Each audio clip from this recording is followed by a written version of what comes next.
लोगों के द्वारा महाभारत के श्लोकों को लेकर एक क्लेम किया जाता है। अब उसकी सच्चाई क्या है, क्या वास्तविकता है, उसके बारे में जानेंगे, परंतु उससे पहले एक व्यक्ति उनको रिप्लाई दे दें। तो जगत गुरु पूरी शंकराचार्य जी के विरोधी उनका विरोध करने के लिए उनको अलोपनिषद से जोड़ते हैं। तो इसी बारे में जब शंकराचार्य जी से पूछा जाता है तो कहते हैं कि ना तो हम अलोपनिषद का विरोध करते हैं और ना ही समर्थन करते हैं। अब ये बात उनके द्वारा क्यों कही गई? इसलिए कही गई कि जब हम किसी शास्त्र का वेदों के अनुकूल अर्थ ले सकते हैं तो हम तब तक उसका विरोध क्यों करें? क्योंकि अलोपनिषद में अल्लाह शब्द नहीं आया, अल्लाह आया है, जो कि मां भगवती के संदर्भ में प्रयोग होता है। तो इस बात का जरा सा भी लॉजिक है कि सनातन विरोधी तंत्र से रिलेटेड कोई भी चीज हमारे यहाँ आ गई तो हम उसको रिजेक्ट कर दें, उसको अपने से दूर कर दें। क्योंकि अगर इस प्रकार चलेंगे तो यजुर्वेद के 36वें अध्याय के 24वें मंत्र में मदीना शब्द भी आता है, तो क्या उसको भी हम रिजेक्ट कर दें? तो जब यही बात शिवाजी के द्वारा रखी गई तो ये भाई साहब कहते हैं कि वहां पर मदीना नहीं मदीना है। परंतु वीडियो बनाने से पहले इन्होंने ये तक चेक नहीं किया कि इनकी ही पब्लिकेशन के द्वारा क्या लिखा गया है, मदीना लिखा गया है। और सनातन विरोधी तंत्रों से जिस प्रकार का द्वेष ये लोग रख रहे हैं ना, ये ना तो प्रैक्टिकली ठीक है, लॉजिकली ठीक है, और ना ही इसकी कोई सीमा है। क्योंकि आज आप ये कह रहे हैं कि सनातन विरोधी तंत्र से मिलता जुलता कोई भी शब्द आ गया तो हम उसको अपने से दूर कर दें, रिजेक्ट कर दें। कल को आप कहोगे कि उनके ग्रंथों में जो लिखा है वो हमारे अंदर नहीं होना चाहिए, अगर है तो उसको रिजेक्ट कर देंगे। कि वहां पर लिखा है तो यहाँ पर है आ गया तो उसको रिजेक्ट कर देंगे। अब बात कर लेते हैं दूसरे विषय पर कि इनके द्वारा इन्होंने कहा कि अल्ल उपनिषद जो है वो प्रामाणिक है, ठीक है। तो इन्होंने बोल दिया कि जो अल्ल शब्द आया है वो देवी भगवती के लिए आया है, अल्लाह के लिए नहीं आया है।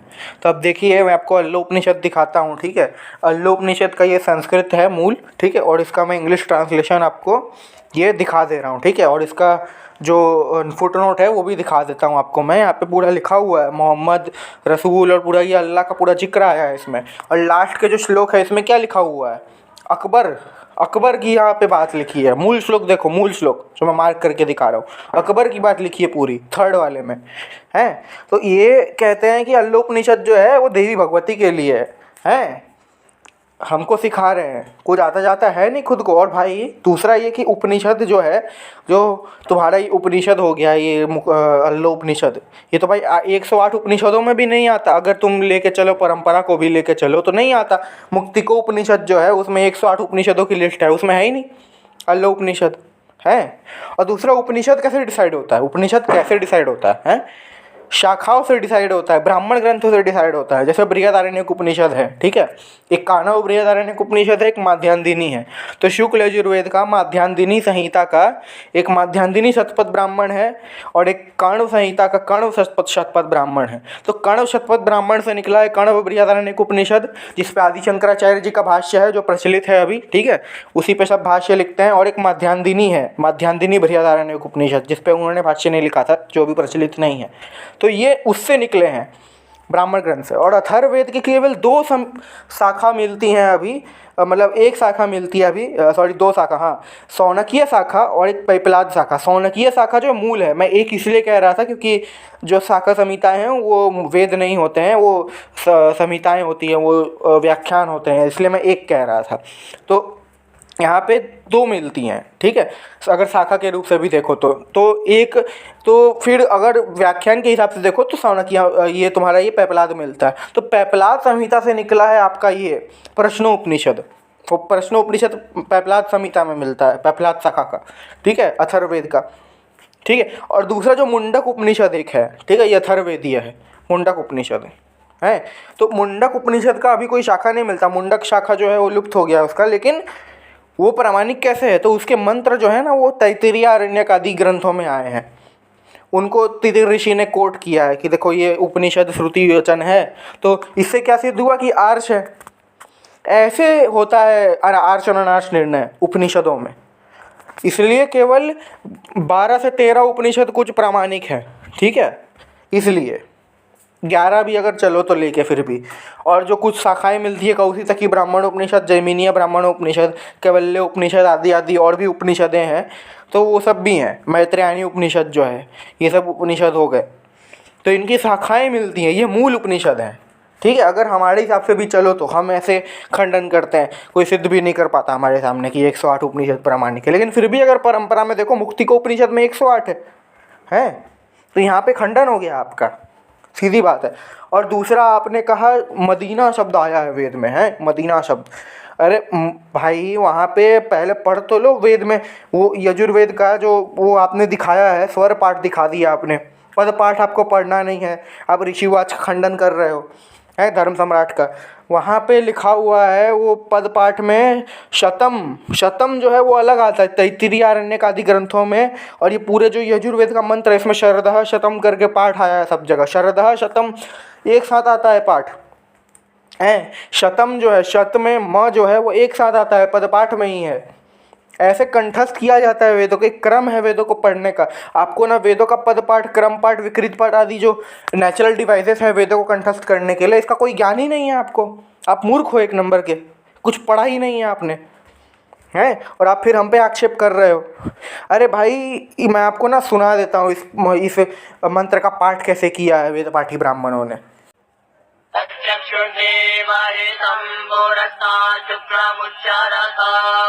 अश्येम शरदः शतं दीनेम शरदः शतघूषणुयाम शरदः शतम् प्रभवाम शरदः शतमदीनाः स्याम शरदः शतम् भूयश्च शरदः शतात्।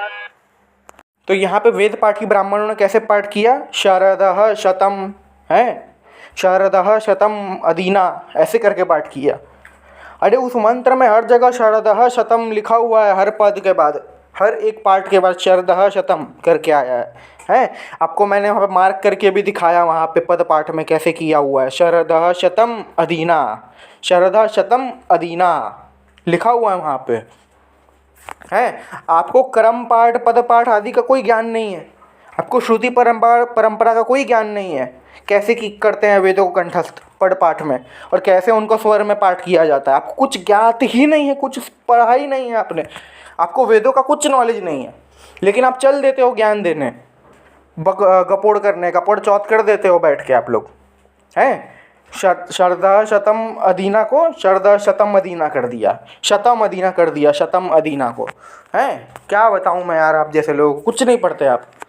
अच्छा, उसके बाद इन्होंने कहा कि भाई अगर हमारे ग्रंथों में सनातन विरुद्ध बातें आ गई तो हम उनको क्या करेंगे, रिजेक्ट कर देंगे, उनको क्या कहते हैं कि मिलावट बोल देंगे, और इसमें रिग्रेट फील कर रहे हैं ये। अरे भाई अपने शब्दों को क्या कह रहे हो समझ में आ रहा है? खुद समझ में आ रहा है क्या कह रहे हो, हैं?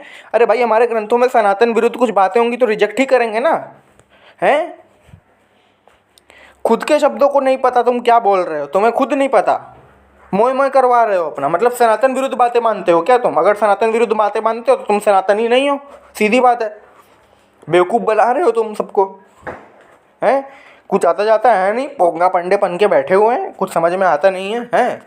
और इन्होंने क्या कह दिया कि सनातन विरोधी तंत्रों से जो ये द्वेष रख रहे हैं लॉजिकली और प्रैक्टिकली सही नहीं है। अच्छा, मतलब आप ये कहना चाह रहे हो कि अब इस्लाम जो है वो सही है, क्रिश्चियनिटी जो है वो भी सही है।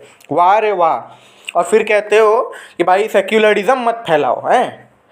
ये करते हो तुम, तो खुद क्या कर रहे हो? बेवकूफ़ बना रहे हो यहाँ पे बैठ के लोगों को, हैं? कट्टरता का चोला ओढ़ के यहाँ पे सेक्युलरिज्म फैला रहे हो तुम, क्रिप्टो सेक्युलर हो तुम एक नंबर के, हैं? मूर्ख बना रहे हो हिंदुओं को। तुम लोग जैसे को पता नहीं हिंदू मान क्यों लेते अपना मसीहा, दुर्गति तो यही है ना, यही तो दुर्भाग्य है हिंदुओं का, कि तुम जैसे पोंगा पंडों को अपना मसीहा मान लेते। इतने नीच गिर चुके हो तुम, इन अनार्ष ग्रंथों को बचाने के लिए इतना नीच गिर चुके हो कि तुम अब सनातन विरोधी तंत्रों को तुम अब डिफेंड कर रहे हो, हैं? उसको लॉजिकली और प्रैक्टिकली गलत बोल रहे हो।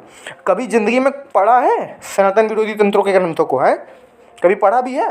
कुरान को, बाइबल को कभी देखा है खोल के? हदीसों को खोल के देखा है क्या है वो, हैं? अनपढ़ व्यक्ति। विषय पर कि इनके द्वारा ये क्लेम किया जाता है कि महाभारत के अंदर वेदव्यास जी ने कुल 10,000 श्लोक ही लिखे और बाकी के जितने भी श्लोक हैं वो सारे के सारे मिलावटी हैं, ठीक है। अब पहले तो सच्चाई क्या है वो जान लेते हैं, वास्तविकता क्या है, उसके बाद इनका मंतव्य क्या होता है ये सब बोलने के पीछे वो भी बताऊंगा।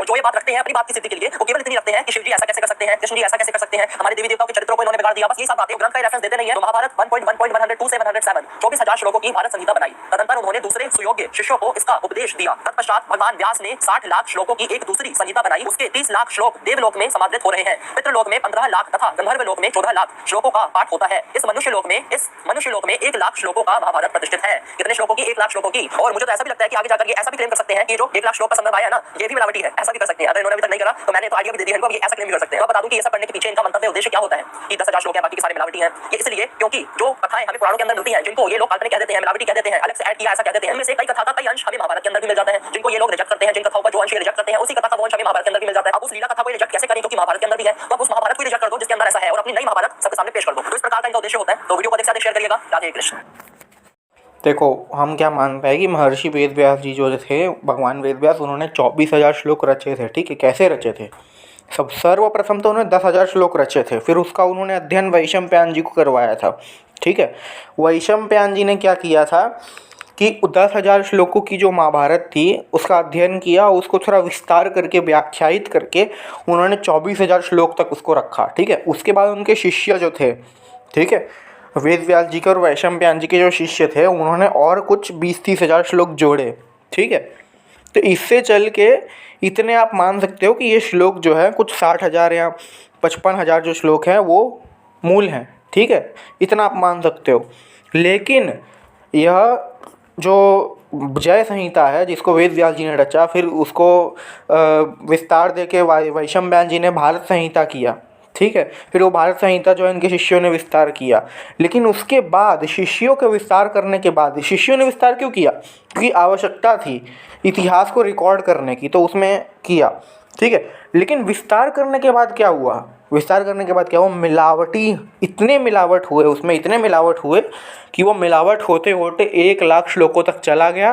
ठीक है, यहाँ तुम्हारे ये उवाच वगैरह ये सब लेके वो मैं बाद में समझाऊंगा। अभी 1,00,000 श्लोक मैं बस बोल दे रहा हूँ। 1,00,000 श्लोकों तक चला गया और क्या हुआ? वो महाभारत संहिता हो गया ऐसे करते करते। तो ये है दिक्कत यहाँ पे, समझे? ऐसे है यहाँ पे। अच्छा, तो अब इन्होंने महाभारत का रेफरेंस दिया। ठीक है, महाभारत का आदि पर्व अध्याय 1 श्लोक नंबर 102 से 107। तो मैं ये कहना चाहूँगा कि 102वां जो श्लोक है, ठीक है, उसको याद रखिएगा, चतुर्विंशति सहस्त्री। ठीक है, ये यहाँ से जो श्लोक है, चतुर्विंशति सहस्त्री चक्रे भारत संहिताम उपाख्यानै वीर्ना तावत् भारतम प्रोच्यते बुद्धये। ये जो श्लोक है इसको याद रखिएगा। अभी मैं ये श्लोक जो है ना, इसको मैं अभी दिखाता हूँ। तो ये देखिए, ये जो श्लोक है ये गीता प्रेस में ऐसे आए हैं। ठीक है, अब इसका हम आपको दिखाते हैं बोड़ी सी में।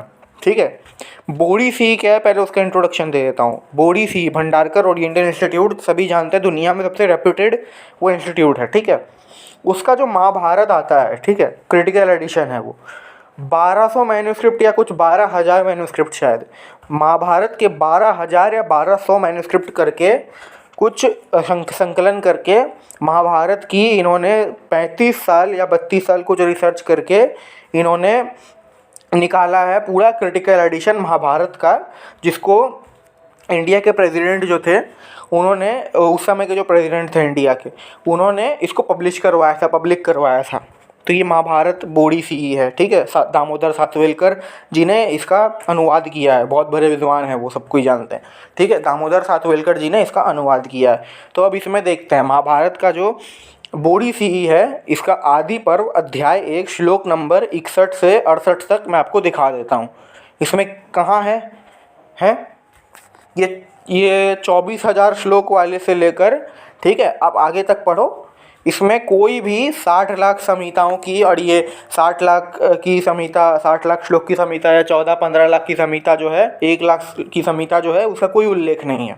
मतलब श्लोक क्या है? मिलावटी है, नवीन मिलावटी है, पांडुलिपियों में है नहीं, मैन्यूस्क्रिप्ट में है नहीं, वो खंडन हो गया यहाँ पे आपका। ठीक है, और दूसरा मैं आपको गीता प्रेस की अनुक्रमणिका दिखाता हूँ। ठीक है, आप पहले ये तो सिद्ध करो कि 1,00,000 श्लोक है, तब जाके हम मानेंगे कि देखते हैं कि 60 लाख है कि नहीं है। हमारे से तो खंडन किया है, कोई 60 लाख 8 लाख नहीं है। ठीक है, उन्होंने केवल उपदेश किया था गंधर्वों को, देवों को और राक्षस आदि को। वो कोई अलग से कोई संहिता नहीं बनाई थी, 24,000 की बनाई थी, उसको विस्तार किया था उनके शिष्यों ने और वैशंपायन जी ने, बस। ठीक है, 24,000 और उसके आगे आगे 60,000 या 65,000 या 64,000 तक ले जाओ, तो 55,000 तक ले जाओ। ठीक है, वहाँ तक ही किया था और उससे ज़्यादा नहीं किया था, इतना हमारा मत है। ठीक है, बाकी यहाँ पे ये अनुक्रमणिका देख लो, इसमें साफ साफ 18 पर्वों को गिना के श्लोकों को गिनाया है गीता प्रेस ने, और 86,600 श्लोक बताए हैं। ठीक है, संख्या जो है, कुल संख्या।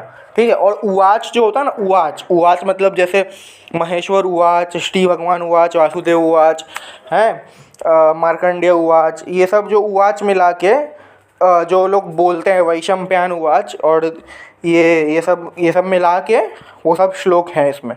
ठीक है, तो इन सब श्लोकों को मिला के 1,00,000 होते हैं, न कि मौलिक श्लोकों को मिला के 1,00,000। मौलिक श्लोक तो 86,600 हैं। ठीक है, तो ये सिद्ध हुआ यहाँ पे। ये महाभारत में तो मूलतः 1,00,000 श्लोक है ही नहीं है, वो सब तो उवाच है जिसका विस्तार उनके शिष्यों ने किया, ठीक है। लेकिन फिर मिलावटी की गई बाद में और उसको बढ़ा दिया गया, आगे 1,00,000 तक कर दिया गया, ठीक है। तो ऐसे है यहाँ पे, आपका तो खंडन हो गया यहीं पे और आप हमको सिखा रहे हो। अच्छा, इन्होंने कहा कि महाभारत में पुराणों की भी कहानी आती है, तो अब हम उनको भी प्रामाणिक मानेंगे, ठीक है। कि भाई आर्य समाजी जो हैं ये ऐसे ऐसे कर देते हैं, मिलावटी क्यों बोल देते हैं, क्योंकि उसमें पुराणों में जो है, मतलब महाभारत में जो है पुराणों की भी कथाएँ आई हैं। अच्छा, अरे भाई सर्वप्रथम तो पिछले वीडियो में ही मैंने सिद्ध किया था कि तुम्हारे सारे के सारे जो 18 पुराण अलग से हैं वो कपोल कल्पित है, क्योंकि महाभारत में ही लिखा है कि सारे पुराण जो है इसी महाभारत में स्थित हैं, तो फिर तुम्हारा खंडन हो जाता है वहीं पे, ठीक है। दूसरा ये कि हमारे देवी देवता ऐसा नहीं कर सकते, वैसा नहीं कर सकते। अरे भाई नहीं तो कर सकते हैं, उनका उपदेश पढ़ो। महाभारत का अनुशासन पर्व है, अध्याय 141 है, श्लोक नंबर 27 है। इसमें क्या कह रहे हैं शिव जी? इसमें शिव जी कह रहे हैं कि पर स्त्री के सुसंग से दूर रहना चाहिए, हैं।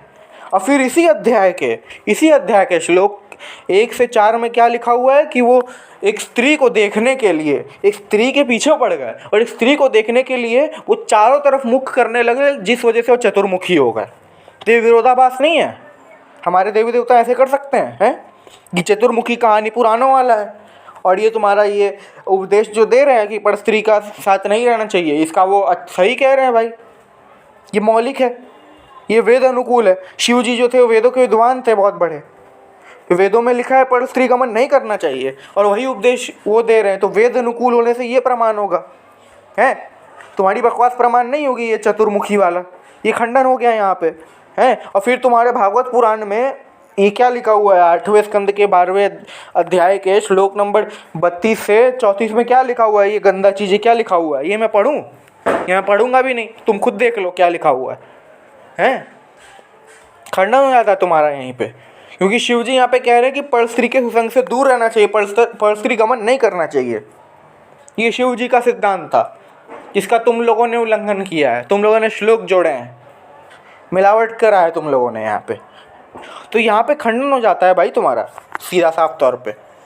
रोज आते हैं इस उम्मीद पे आज जीतेंगे, कल जीतेंगे, परसों जीतेंगे, रोज हारते हैं।